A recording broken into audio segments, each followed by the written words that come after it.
ইসলামের নীতি আদর্শ, যে নীতি আদর্শের মাধ্যমে যদি কেউ আমরা জড়ায় থাকি, দুনিয়াতে শান্তি পাবো, আখেরাতে মুক্তি পাবো।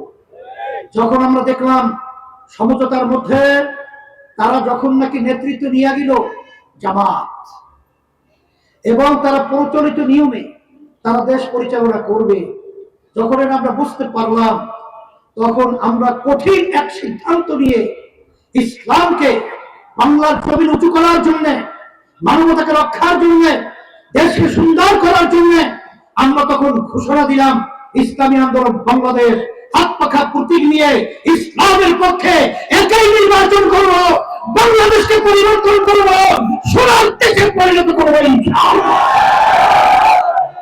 আপনারা দেখেছেন মুখে একটা কাজে আর একটা, আমাদের সামনে বলে একটা, আর গোপনে যাইয়া বৈঠক করে আমেরিকার দূতাবাসে। মুখে বলে একটা, আর যাইয়া গোপনে বৈঠক করে ভারতের সাথে। আমরা পরিষ্কার বলবো বৈঠক হতেই পারে, গোপন কেন? তাহলে সেই গোপনের মধ্যে ডাল মে কুছ কালো হ্যায়, বাংলাদেশের মানুষ বুঝে গেছে। আর ধোঁকা দিয়ে আমাদেরকে ধোঁকা ফেলানো যাবে না।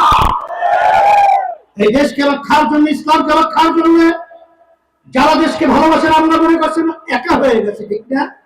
আমরা একা নই, আমাদের সাথে আল্লাহ আছে, আমাদের সাথে সম্মানিত উলামায়ে কিরাম আছে। যারা ইসলামকে ভালোবাসেন তারা আল্লাহর হুজুর আমাদের সাথে আছে, যারা দেশকে ভালোবাসে তারা আল্লাহর হুজুর আমাদের সাথে আছে। আমরা চেয়েছিলাম 5ই আগস্ট 2024 যে গণ অভ্যুত্থান হলো, যে আমরা দেশকে নতুন ভাবে বিনির্মাণ করব, সুন্দর একটা দেশ আমরা তৈরি করব, ইসলাম শক্তিশালী হবে, মানবতা রক্ষা পাবে, এই আশা লক্ষ্য নিয়ে বিশেষ করে আমি বলবো আমি একটা সমঝোতা তৈরি করেছিলাম, ইসলামের পক্ষে একটা বাক্স। এই বাক্স দাওয়াত নিয়ে যখন সারা দেশে আমরা চলছিলাম, বাংলাদেশের মানুষ সেইভাবে সাড়াও দিয়েছিল। কিন্তু দুঃখ সহকারে বলতে হয়, এক শ্রেণীর ক্ষমতালোভী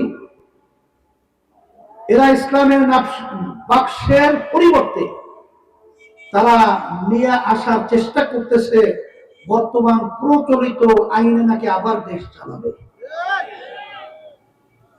তারা বলেছে তারা ইনসাফ ভিত্তিক রাষ্ট্র কায়েম করবে। তাহলে প্রচলিত নিয়মিত 54 বছর দেশ চালাবার পরে তারা কেউ ইনসাফ ভিত্তিক রাষ্ট্র বাস্তবায়ন কি করে দেখাতে পারছে? আবার নতুন ভাবে এই নিয়মের মাধ্যমে কি ইনসাফ ভিত্তিক রাষ্ট্র করবে? সম্পূর্ণ একটা ধোঁকা। ইসলামী আন্দোলন বাংলাদেশ আমরা চাই যে ইসলাম এমন এক মহান আদর্শ, যে আদর্শের মাধ্যমে একটা পিপীলিকা পর্যন্ত তার শান্তির নিশ্চয়তা, স্বাধীনতার নিশ্চয়তা ওই নীতি আদর্শের মাধ্যমে রয়েছে। এমনকি একটা গোলামের স্বাধীনতা রয়েছে।